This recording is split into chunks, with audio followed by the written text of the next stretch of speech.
Welcome friends, नमस्कार। आपका मेरे यूट्यूब प्लेटफॉर्म पे सभी छात्रों और अभिभावकों का स्वागत है। जैसा कि आप लोग जानते हैं कि जैक के द्वारा जारी कर दी गई है 8वीं बोर्ड की जो परीक्षा होती है वह 2024 की। तो ये 8वीं बोर्ड की परीक्षा मार्च में होनी है, जिसके लिए तिथि निर्धारित कर दी गई है 16 मार्च। 16 मार्च को जो परीक्षाएं होगी वो आपका 2 पेपर में ली जाएगी। 16 मार्च को हमारी 8वीं बोर्ड की जो परीक्षा है वह एक ही दिन में आपके सभी विषयों का परीक्षा हो जाएगा। कुल हमारे यहाँ 6 विषय है, उन 6 विषयों का एक ही दिन में परीक्षा देना है आपको। तो हम लोग यहाँ पे आज इस वीडियो में जैसे जुड़े हैं आप लोग, तो यहाँ हम लोग जानेंगे कि आखिर क्या क्या विषय रहेंगे, कितने नंबर का एग्ज़ाम होगा और वो ऑब्जेक्टिव होगा कि सब्जेक्टिव होगा। क्या वहाँ प्रश्न पत्र आपको कॉपियों में लिखना पड़ेगा या तो फिर आपको OMR शीट जिसको बोलते हैं वो मिलेगा। तो उसी को हम लोग यहाँ विस्तार पूर्वक जानेंगे। साथ ही हम ये भी जानेंगे कि इस परीक्षा में कितना अंक आपको लाना पड़ेगा, जो कि निर्धारित है पहले से, और पास होने के लिए कितना निर्धारित होना चाहिए जिसमें कि आप सफलतापूर्वक उसको पास करें, ये भी हम लोग जानेंगे। किस प्रकार के प्रश्न हैं इसको भी हम लोग जानेंगे। तो हम लोग यहाँ शुरुआत करते हैं इस वीडियो के माध्यम से। अगर आप मेरे चैनल में पहली बार आए हैं तो इस चैनल को सब्सक्राइब कर लीजिएगा, और अगर वीडियो अच्छा लगे तो इसको लाइक कर लीजिएगा और अपने दोस्तों में भी शेयर कर लीजिएगा जो दोस्त आपके कक्षा 8 से संबंध रखते हैं।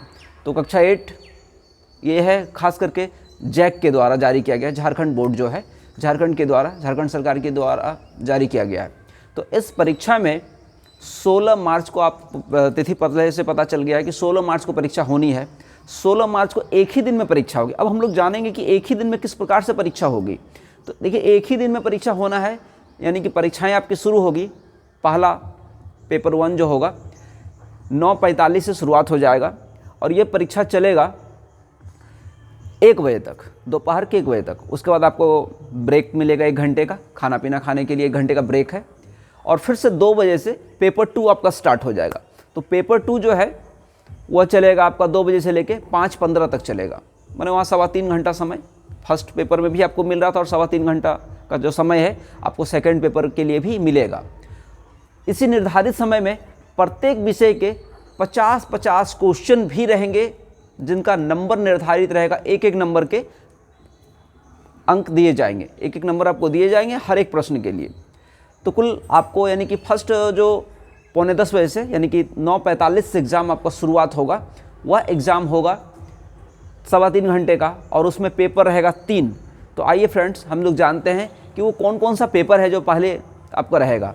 तो सबसे पहले है हिंदी, अंग्रेजी, और तीसरा भाषा पेपर होगा।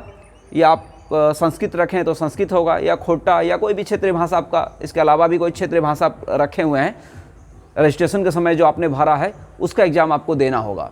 तो उसका एग्ज़ाम देने के लिए आपको प्रिपरेशन भी कर लेना है कि उससे भी 50 क्वेश्चन आएंगे। हिंदी से 50 क्वेश्चन है, अंग्रेजी से 50 क्वेश्चन है, और आपका जो अन्य एक भाषा है, खोटा हो सकता है, संस्कृत हो सकता है, या कोई क्षेत्रीय भाषा है, नागपुरी हो सकता है। तो इनमें से कुल 150 अंकों का परीक्षा आपको देना है 3 घंटा 15 मिनट में। देखिए, 3 घंटा 15 मिनट आपको अपना नाम, रोल नंबर, रोल कोड, विद्यालय का रोल कोड भरने के लिए कुछ 15 मिनट लगभग समय लग ही जाता है, इसलिए 15 मिनट समय आपको एक्स्ट्रा दिया गया, और आपको ये सारी चीज़ें भरनी है OMR शीट में। OMR शीट के माध्यम से आपकी परीक्षा ली जाएगी। OMR शीट कहने का मतलब क्या है कि एक पेपर आपको दिया जाएगा, उस पेपर में एक प्रश्न के 4 उत्तर रहेंगे। उस चारों उत्तर में से जो सही उत्तर होगा उसके ABCD में जो रहेगा उसको गोला करना है, कलर करना है, पेन से ही संभवतः करना है। पेन से ही आपका कलर करना, ब्लू पेन या ब्लैक पेन का इस्तेमाल आप कर सकते हैं। तो पेन से आपको वहाँ गोला करना, जो सही उत्तर होगा उसमें से एक ही गोला करना है, एक में। और इसी प्रकार से आपको लगभग 150 प्रश्नों को हल करना है उन्हीं निर्धारित समय में। देखिए, 15 मिनट एक्स्ट्रा आपको लगभग समझ लीजिए कि भरने में चला जाएगा। अब आपके पास समय बचता है मात्र 3 घंटा। 3 घंटे का मतलब मिनट में अगर आप देखिएगा तो सिर्फ और सिर्फ 180 मिनट बचता है आपका, और 180 मिनट में आपका कुल प्रश्नों की संख्या होगी 150। तो 150 प्रश्नों को आपको उसमें हल करना है। तो समय का ध्यान रखना है, और समय का ध्यान रखते हुए उसको निर्धारित समय पे, तय समय पे हल करना है। इसमें फिर जब दूसरा पेपर आपका शुरुआत होगा तो दूसरा पेपर में भी लगभग सेम चीज़ें हैं। सेम चीज़ें कहने का मतलब आपका किस प्रकार से है, सेम चीज़ें क्या रहेंगी, तो सेम चीज़ें आपका दूसरा पेपर में भी। अब जो सब्जेक्ट 3 सब्जेक्ट आपका बच गया, गणित है, विज्ञान है और सामाजिक विज्ञान है, ये 3 पेपर की रहेगी दूसरी पेपर में ये 3 विषय रहेगा आपका। इसमें भी 50-50 प्रश्न रहेंगे, गणित से भी 50 प्रश्न, विज्ञान से भी 50 प्रश्न और सामाजिक विज्ञान से भी 50 प्रश्न आपके रहेंगे। अब इनको भी हल करना है, समय वही 3 घंटे का और 15 मिनट आपको नाम रोल नंबर, ताकि आप सही से भर पाएँ। आपका कुछ चीज़ें प्रिंटेड आपको मिलेगी, मगर कुछ चीज़ें आपको उसमें भरना पड़ेगा। आप उसमें भरने में गलती नहीं करेंगे, भरने में आप प्रयास करेंगे कि उसमें जो आपके एग्जामिनेशन हॉल में जो शिक्षक रहेंगे वो आपको पहले ही गाइड करेंगे कि किस तरह से इसको भरना, ताकि आपकी गलती ना हो, आपको व्हाइटनर ना लगाना पड़े, आपको ब्लेड से उसको छिलना ना पड़े। इस तरह से चीज़ों से आप बचिए ताकि आपका OMR शीट खराब ना हो। OMR शीट एक मोटी पेज होती है ना, मोटी पेज, इसका जाँच कंप्यूटर के द्वारा किया जाता है। तो वो जो मोटी पेज है, उस मोटी पेज पे आपका कुल 150 प्रश्न का जगह बना हुआ रहेगा और उसका ऑब्जेक्टिव टाइप है। ऑब्जेक्टिव टाइप मतलब आपको लिखना नहीं पड़ेगा, सिर्फ आपको कलर करना है, जो सही उत्तर है उसको आपको कलर करना है। तो संभवतः फ्रेंड्स आप लोग समझ गए हैं कि आपको क्या करना है, कैसे परीक्षा देना है। मगर अब हम लोग बात कर लेते हैं कि जब परीक्षा हो रही है तो कितने नंबर की होगी टोटल। तो सभी विषय की 50 है, यानी कि हमारा 6 विषय है, तो मेरा 300 नंबर का परीक्षा होगा और 100 नंबर और आपका विद्यालय के द्वारा आंतरिक मूल्यांकन, जिसको कहेंगे विद्यालय स्तर पे आंतरिक मूल्यांकन जो आपका हो रहा है, उसके आधार पे नंबर दिया जाएगा। जैसे कि आपका SA1 भी एग्ज़ाम हुआ है, उससे पहले FA1 FA2 का जो एग्ज़ाम हुआ है और अभी FA3 FA4 जो होगा आपका विद्यालय में, जिससे उटली टेस्ट के माध्यम से हो रहा है। और SA1 तो आपका अर्धवार्षिक परीक्षा हुआ समझ लीजिए, फिर एक बार SA2 के रूप में आप फाइनल देने जाएंगे।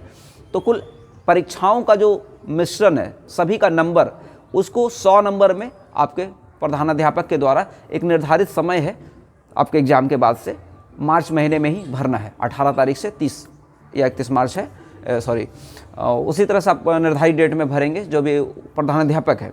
मगर आपका काम है 16 मार्च को परीक्षा देना, अच्छी तरीके से देना और सही देना। अब हम लोग जान लेते हैं कि आखिर पास करने के लिए मिनिमम पास मार्क्स क्या होना चाहिए, जिससे कि आप अगली कक्षा में जा पाए, प्रवेश आपको मिल पाए उच्च कक्षाओं में। उसके लिए आपको 33% जो है ना वो मार्जिनल है। 33% से अगर नीचे आ जाता है तो आपको D मिल जाएगा। तो अगर ग्रेडिंग सिस्टम रहती है और ग्रेडिंग में आपको D मिल जाता है तो आपको फिर प्रॉब्लम क्या होगा, आपको ग्रेडिंग D मिल गया मान लीजिए, तो ग्रेडिंग D में समस्या क्या है कि आप मार्जिनल लिख दिया जाएगा, इससे आपको अगली बार फिर से परीक्षा देना पड़ जाएगा। समझ लीजिए कि आप एक तरह से फेल माने जा सकते हैं। तो इससे बचने के लिए फ्रेंड्स आपको 33% से ज़्यादा, यानी कि 100 नंबर होता है तो आपको 33 नंबर से ऊपर लाना पड़ेगा। तो उस हिसाब से आप मान लीजिए कि आपको तो सिर्फ प्रत्येक सब्जेक्ट का अगर हम बात करते हैं तो प्रत्येक सब्जेक्ट में आपको सिर्फ और सिर्फ 50 नंबर का एग्ज़ाम देना है। तो आप 50 नंबर में प्रत्येक सब्जेक्ट में पास करना पड़ता है, ये भी आपको जान लेना होगा। प्रत्येक विषय में पास करना पड़ेगा आपको अलग से।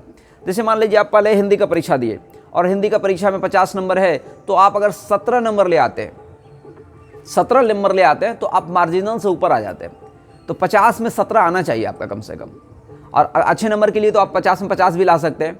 तो 17-18 से आपका अगर ऊपर आता है तो आपका कोई किसी प्रकार का भय या चिंता या डर नहीं रहेगा। आप उस पेपर को अच्छे पूर्वक सफलतापूर्वक पास कर लीजिएगा।